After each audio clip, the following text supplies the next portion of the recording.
அனைவருக்கும் வணக்கம். நம்ம மல்லி சீரியல்ல என்னெல்லாம் சுவாரஸ்யமான விஷயங்கள் நடக்க போகுதுன்னு பார்க்கலாம் வாங்க.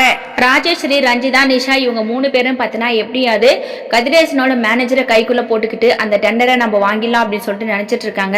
ஆனா விஜய் வந்து கதிரேசன் கூட இருக்கிற வரையே கண்டிப்பா அந்த டெண்டர் வந்து ராஜேஸ்வரிக்கு கிடைக்கவே போறது இல்லைங்க.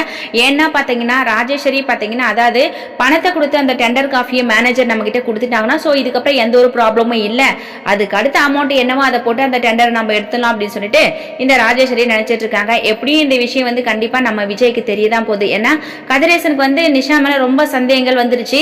அவர் ராஜேஸ்வரியோட சேர்ந்துக்கிட்டு கூட இப்படி எல்லாம் பேசுவலாம் அப்படின்னு சொல்லிட்டு கதிரேசன் நினைச்சிட்டு இருக்காங்க. அது வந்து 100% உண்மைதான். ஆனா கடைசியா தான் நிஷாவுக்கு வந்து ராஜேஸ்வரியை பத்தி தெரிய போகுது. ஏன்னா ராஜேஸ்வரி ஒரு நினைச்சா அதை சாதிக்காம விடவே மாட்டாங்க. சொந்த தம்பின்னு சொல்லிட்டு கூட பார்க்காம எல்லா சொத்தையுமே வாங்கி ஆட்டையை போட்டுட்டு இப்ப விஜய் வந்து நடுத்தரில் விட்டுட்டாங்க. அப்படியெல்லாம் இருக்கும்போது நிஷா அதை பத்தி வந்து யோசிச்சு பார்த்து இருந்திருக்கணும். ஏன்னா இவங்க எந்த லெவலுக்கு வேணாலும் இறங்கி போவாங்க அப்படின்றத வந்து யோசிக்கணும். ஆனா அதையெல்லாம் யோசிக்காம இல்ல ராஜேஸ்வரி வந்து அந்த 80 கோடி ரூபாய் டெண்டர் வந்து நமக்கு கிடைக்க போது அதுல நம்ம ஷேர் பண்ணிக்கலாம் அப்படின்ற மாதிரி சொன்னதுனால அந்த பண காசுக்கு ஆசைப்பட்டு நிஷா வந்து அவங்களோட மேனேஜர் கிட்ட பேசி அந்த ஆர்டர் காஃபியும் வந்து வாங்கி கொடுத்துட்டாங்க. ஸோ இது மட்டும் இல்லாம கதிரேசனுக்கு இப்ப சந்தேகங்கள் வரும் கண்டிப்பா. ஏன்னா கடைசி நிமிஷத்துல மேனேஜர் வந்து என்ன ரியாக்ட் பண்றாரு, அவர் எப்படி பேசுறாரு, கண்டிப்பா தடுமாற்றம் அப்படின்னு சொல்லிட்டு ஒண்ணு இருந்தா கதிரேசன் வந்து கண்டிப்பா கண்டுபிடிச்சிருவாரு. கண்டுபிடிச்ச அப்புறம் நீ எனக்கு நம்பிக்கை துரோகம் பண்றியா அப்படின்ற மாதிரி மேனேஜர் கிட்ட ஒரு பக்கம் பேசிட்டு இருக்க போறாங்க. ஸோ இன்னொரு பக்கம் விஜய் போயிட்டு மல்லியை சமாதானப்படுத்துறாங்க. மல்லியும் வந்து இல்லைங்க என்னதான் வந்து நான் உங்களுக்கு 2வது மனைவியா இருந்தாலும் ரேணுகாக்கா தான் உங்களுக்கு வந்து ஃபர்ஸ்ட், அவங்க என்ன முடிவு எடுக்கிறாங்களோ ஸோ அதுதான் அப்படின்னு சொல்லிட்டு நம்ம மல்லியும் சொல்றாங்க. இன்னொரு பக்கம் வெண்பா பார்த்தீங்கன்னா மல்லியம்மா நீங்க வாங்க அப்படின்னு சொல்லிட்டு மல்லியை கூப்பிட்டுட்டு போறாங்க. அங்க பார்த்தீங்கன்னா நம்ம மல்லி அல்றத வெண்பா குட்டி பாக்குறாங்க. மல்லியம்மா நீங்க ஏன் மல்லியம்மா அல்றீங்க? ஆனா எனக்கு ஒன்று தோணுது மல்லியம்மா, அந்த ரேணுகா எப்போ வந்தாங்களோ அப்பத்திலிருந்து நீங்களும் டடாவும் சிரிச்சு பேசினது இல்லை. நம்ம 3 பேரும் எங்கனாலும் ஒன்னா போவோம் ஒன்னா வருவோம். ஆனா அவங்க வந்தது வந்து எங்கேயுமே கூட்டிட்டு போறதுல இதெல்லாம் எனக்கு பிடிக்கல. ஆனா உங்களுக்கும் கஷ்டமா இருக்கு அப்படின்னு சொல்லிட்டு எனக்கு நல்லாவே தெரியும் மல்லியம்மா, நீங்க வந்து எங்கிட்ட மறைக்கிறீங்க அப்படின்னு சொல்லிட்டு இந்த வெண்பா பார்த்தீங்கன்னா மல்லி கிட்ட சொல்றாங்க. மல்லி வந்து மனசுக்குள்ள எல்லாத்தையுமே வச்சுட்டு இல்ல வெண்பா அப்படியெல்லாம் இல்லை அப்படின்ற மாதிரி சொல்றாங்க. பட் ஆனா அது உண்மை இல்லை.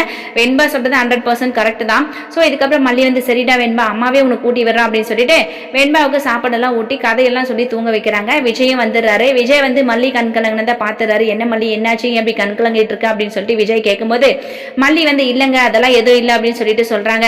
ஆனா சோ கதிரேசன் சொன்னதுனால தான் மல்லி வந்து இப்படி ஃபீல் பண்றா அப்படின்றது வந்து விஜய்க்கு நல்லாவே தெரியும். வேற வழி இல்லை, மல்லியை எப்படியாவது சமாதானப்படுத்தி ஆகணும் அப்படின்னு சொல்லிட்டு மல்லியை ஒரு பக்கம் சமாதானப்படுத்துறாங்க. விஜயோட மனசுக்குள்ள என்ன ஓடிட்டு இருக்குன்னா சோ நம்ம ரேணுகாவை இங்க கூட்டிட்டு வந்தது பெரிய தப்பா ஆயிடுச்சோ, ரேணுகாவை பார்க்காம இருந்திருந்தா நம்மளோட லைஃப் ஸ்டைலே வந்து வேற மாதிரி இருந்திருக்கும் அப்படின்னு சொல்லிட்டு கூட விஜய் வந்து நினைக்கிறாருங்க. சோ எது எப்படி இருந்தாலும் ரேணுகா கடைசி வரையும் இந்த வீட்டுல இருக்க போறதுல எப்படியாவது கதிரேசனோட அந்த டெண்டர் எடுத்துக்கிட்டு இவங்க போய்கிட்டே தான் இருக்க போறாங்க. இன்னொரு பக்கம் ரகு வேற ஆளோட எதிர்பார்த்துட்டு இருக்காரு. அதாவது அந்த டெண்டர் பத்தின விஷயத்த எப்ப சுடர் நம்ம கிட்ட சொல்லுவா, அதை பத்தி ஏதாவது நமக்கு இன்ஃபர்மேஷன் வருமா அப்படின்ற மாதிரி தான் வந்து ரகுவும் எதிர்பார்த்துட்டு இருக்காங்க. அது மட்டும் இல்லாம இப்ப மல்லி பாத்தீங்கன்னா மனோகர் கிட்ட உண்மையை சொல்லியே ஆகணும் அப்படின்னு சொல்லிட்டு இருக்காங்க. என்னன்னா அதாவது ஹாஸ்பிட்டல்ல திடீர்னு அந்த வாசுதேவன் அப்படின்ற ஒரு டாக்டர் என்ட்ரி கொடுத்தாரு இல்லைங்களா, அதாவது அந்த ரகு. சோ அவங்க வந்து எனக்கு சந்தேகமா இருக்கு, ஒரு நர்ஸ் வந்து அவுட் ஆஃப் ஸ்டேஷன் சொல்றாங்க, திடீர்னு வந்து நிக்கிறாங்க, எனக்கு எதுவுமே புரியலன்னு ஒரே மர்மமா இருக்கு அப்படின்னு சொல்லிட்டு மல்லி பாத்தீங்கன்னா மனோகர் கிட்ட சொல்ல மனோகர் வந்து ஆமாமா மல்லி அதாவது இப்ப வந்தாங்க இல்லையா அந்த டாக்டருக்கும் இந்த ரேணுகாவுக்கும் ஏதோ சம்பந்தம் இருக்குமோன்னு சொல்லிட்டு எனக்கு தோணுது அப்படின்னு சொல்லிட்டு மனோகர் பாத்தீங்கன்னா மல்லி கிட்ட சொல்றாங்க. ஏன்னா நான் வந்து உங்ககிட்ட போன் பேசிட்டு இருந்தேன், வாசுதேவன் டாக்டர் அப்படின்னு சொல்லிட்டு சொன்னதுமே இந்த ரேணுகா உள்ள எந்திரிச்சிட்டு போயிட்டா, இவ ஏதாவது அவங்க கூட கூட்டணி வச்சிருப்பாளோ, சோ அவங்க மூலியமா தான் இவ வந்திருப்பாளோ அப்படின்னு சொல்லிட்டு நிறைய சந்தேகங்கள் வந்து மனோகர் பாத்தீங்கன்னா மல்லி கிட்ட சொல்றாங்க. ஏன்னா நேத்து கூட நம்ம நியூஸ் பேப்பர் படிச்சோம், ஒரு பெரிய பணக்கார வீட்டுக்கு பைத்தியம் மாதிரி நடிச்சுட்டு போயிட்டு கடைசியா நகை பணத்தை எல்லாம் எடுத்துட்டு வந்துட்டு அப்படின்னு சொல்லிட்டு சொன்ன இல்லையா, சோ அதே மாதிரி ஒரு கதையா இருக்கும் போலமோ இருக்கும் அப்படின்னு மனோகர் பாத்தீங்கன்னா மல்லி கிட்ட சொல்றாங்க. மல்லி வந்து என்னன்னா இப்படி எல்லாம் பயன்படுத்துறீங்க, இப்படி எல்லாம் கூட நாட்டுல இருப்பாங்களா அப்படின்னு சொல்லிட்டு மல்லி கேட்க மனோகர் வந்து மல்லி நீ வந்து கிராமத்துல இருந்து வந்தோமா எதா இருந்தாலும் ஸ்ட்ரெயிட்டா பேசிடுவாங்க, ஃபேஸ் டு ஃபேஸ் தான் வந்து ரேட் பண்ணுவாங்க, ஆனா சிட்டில எல்லாம் அப்படி இல்லை, ஓட விட்டு தான் துரத்துவாங்க அப்படின்ற மாதிரி மனோகர் சொல்றாங்க. மல்லி ரொம்பவே பயப்படுறாங்க. ஆனா ரேணுகா யாரு அப்படின்ற உண்மையை கூடிய சீக்கிரத்துல நம்ம மல்லி கண்டுபிடிக்கதான் போறாங்க. கண்டுபிடிக்கிறது மட்டும் இல்லாம சரியான ஆதாரத்தோட கொண்டு போயிட்டு விஜய் கிட்ட நிறுத்த போறாங்க. இன்னொரு பக்கம் என்னன்னா கதிரேசனோட சொத்து ஆட்டையை போடணும் அப்படின்றதுக்காக தான் இவங்க வந்திருக்காங்க. அந்த வாசுதேவன் யாரு, இவங்க என்ன கூட்டணி அப்படின்றது எல்லாத்தையுமே கூடிய சீக்கிரத்துல நம்ம விஜய் கிட்ட சொல்லி இதுக்கு எல்லாத்துக்குமே ஒரு திருப்பு முனையா வந்து மல்லி இருக்க போறாங்க. வாங்க வெயிட் பண்ணி பார்க்கலாம். இந்த வீடியோ பிடிச்சிருந்தா மறக்காம நம்ம சேனலை சப்ஸ்கிரைப் பண்ணுங்க. தேங்க்யூ.